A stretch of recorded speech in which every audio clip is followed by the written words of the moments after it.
Party जिसने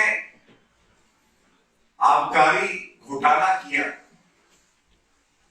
उसके शराब मंत्री, आबकारी मंत्री सीबीआई कस्टडी में है और साथ में दिल्ली की जनता जो सवाल चीख चीख कर पूछ रही थी, भारतीय जनता पार्टी ने इस मुद्दे को बड़ी कठोरता से उठाया। तो कल मजबूरी ही थी कि दो भ्रष्टाचारी मंत्री,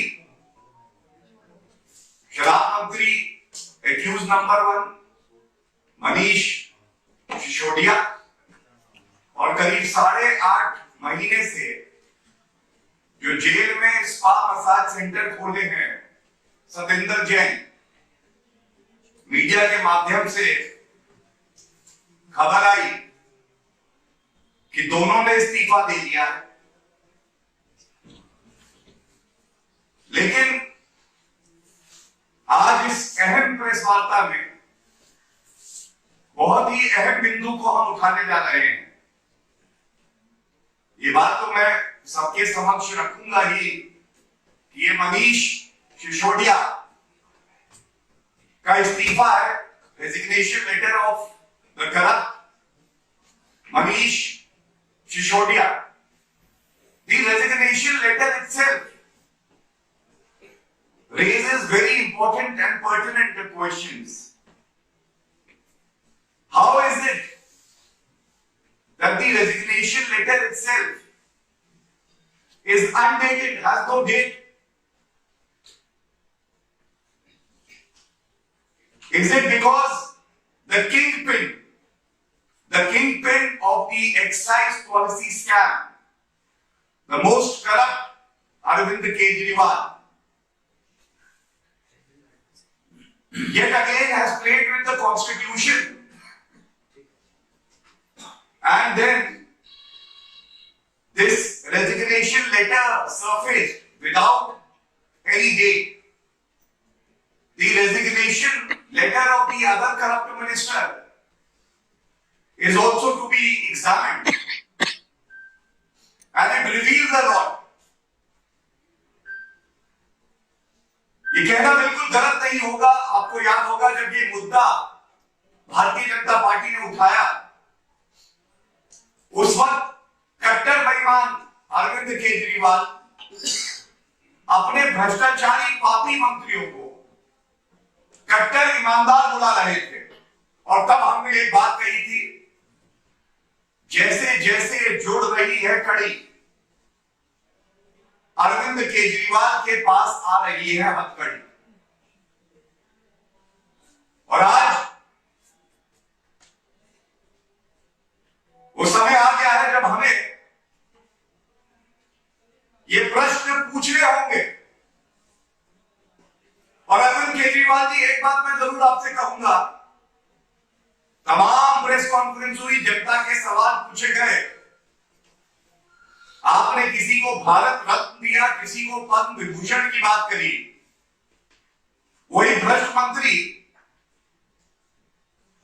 अब इस्तीफा देते हैं। तो मैं इतना ही आपसे कहूंगा, एक जवाब के तलबगार हैं हम, एक जवाब के तलबगार हैं हम, और मांगे तो गुनहगार हैं हम। लेकिन कम से कम ये बताइए, 5 फरवरी 2021 को एक कैबिनेट मीटिंग होती है। अरविंद केजरीवाल जी, ये कैबिनेट मीटिंग आप ही के अगुवाई में हुई। You were heading the cabinet meeting on 5 फरवरी 2021। इस कैबिनेट मीटिंग में यह निर्णय लिया गया कि एक GOM, ग्रुप ऑफ मिनिस्टर्स, बनाया जाएगा और जो एक्सपर्ट कमेटी की रिपोर्ट है उसका अध्ययन करेगा और सुझाव देगा। तो ये कहना गलत नहीं होगा कि ये जो आबकारी नीति घोटाला, शराब नीति घोटाला हुआ है, इसके किंगपिन और इसके रचयिता अगर कोई है तो वो अरविंद केजरीवाल है। दूसरी बात, ये तथ्य आपके समझ आना चाहिए, जिस कैबिनेट ने इस ग्रुप ऑफ मिनिस्टर्स की कमेटी का गठन किया वो अरविंद केजरीवाल की ही सोच थी। और उसके बाद इस जीओएम में 3 मंत्री नामित किए गए। वो 3 मंत्री कौन थे? पहले आबकारी शराब मंत्री, पूर्व उप मुख्यमंत्री कट्टर बेईमान मनीष सिसोदिया, ठीक है। दूसरे स्पा मसाज सेंटर जेल में खोलने वाले, पॉक्सो एक्यूज से मसाज लेने वाले, जिनको कट्टर ईमानदार बताते थे अरविंद केजरीवाल, सत्येंद्र जैन, उन्होंने भी इस्तीफा दे दिया। तीसरे कैलाश गहलोत। तो आज ये प्रश्न पूछा जाएगा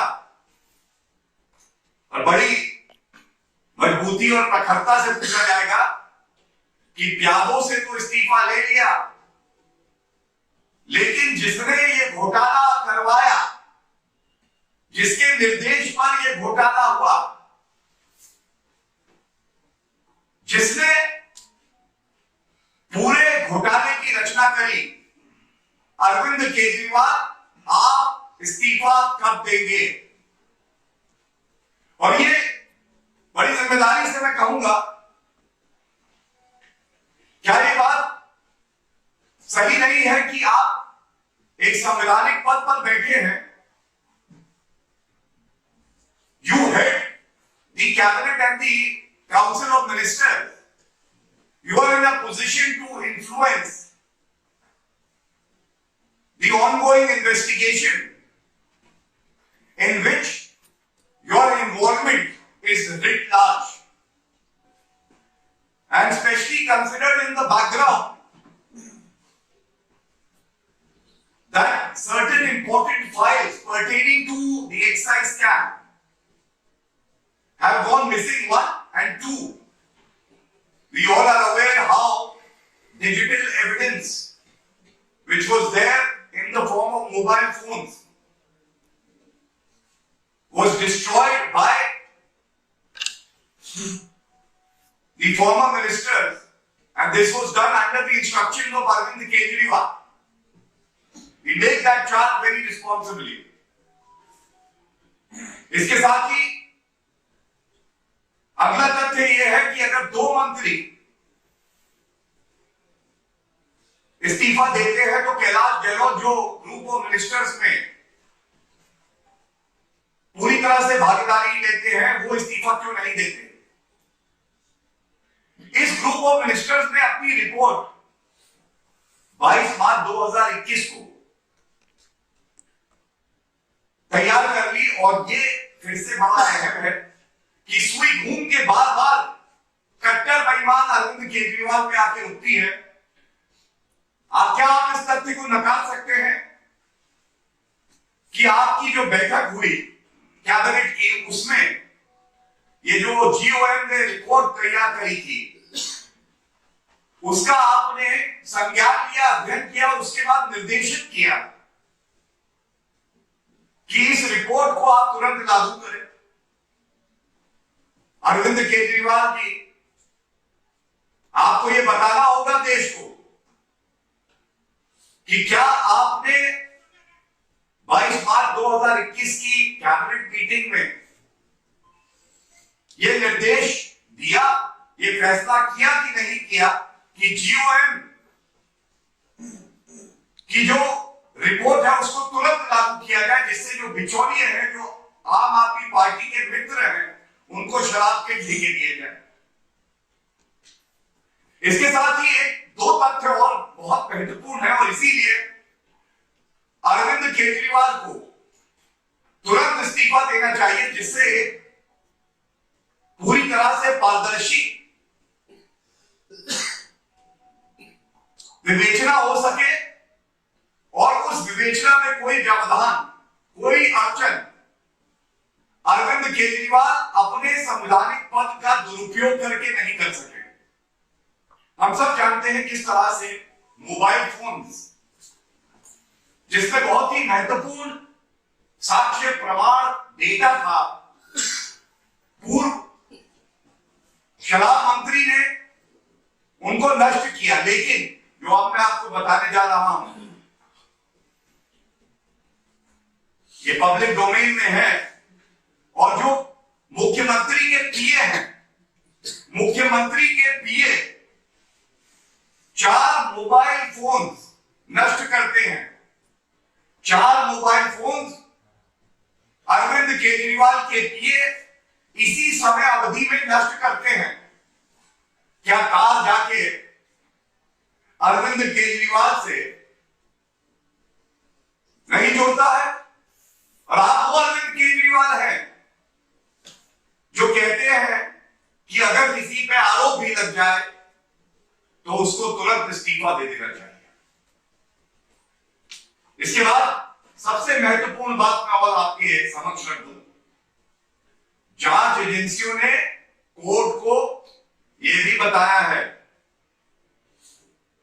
कि एक्यूज्ड विजय नायर, जो कि आम आदमी पार्टी आपका एक नेता है, उसने फेस टाइम कॉल करा के अरविंद केजरीवाल की बात एक और एक्यूज्ड समीर महेंद्रू से कराई। और अरविंद केजरीवाल बोले मेरा बेटा है, चिंता ना करना समीर महेंद्रू, जो कहे घोटाला वसूली, रिश्वतखोरी, भ्रष्टाचार, काली कमाई, समझ लेना मैं ही कह रहा हूं। यही जांच एजेंसी ने कहा। तो अरविंद केजरीवाल जी, अगर आप संवैधानिक पद पर बने रहेंगे तो एक निष्पक्ष जांच कतई संभव नहीं होगी, क्योंकि जो आपके पूर्व के मंत्री जो रहे हैं उनका आचरण रहा है, वो प्रमाण को नष्ट कर रहे हैं। और ये भी कहना गलत नहीं होगा कि ये सब कट्टर बेईमान अरविंद केजरीवाल के कहने पर ही हो रहा है। ये मांग इस मंच से जनता की आवाज बनकर हम उठाते हैं। अरविंद केजरीवाल को बिना 1 सेकंड का समय लगाए तुरंत इस्तीफा देना चाहिए और जांच एजेंसियों को अपना कार्य करने देना चाहिए। ये जो बिना डेट के रेजिग्नेशन लेटर आता है, यादव को कहा जाता है कि इस्तीफा दो, जेल जाओ, लेकिन जो किंग पिन है वो अरविंद केजरीवाल है। जो तमाम मैंने आपके सामने तथ्य रखे अभी तक जो पब्लिक डोमेन में आए हैं, इससे ये बात स्पष्ट हो जाती है। और जनता तो यही कह रही है, मनीष और सतेंद्र झांकी है, अरविंद केजरीवाल बाकी है। जो कट्टर बेईमान है, इसको भी कानून के डंडे की ताकत पता चलेगी। कोई भी व्यक्ति भारत के कानून से ऊपर नहीं है। धन्यवाद।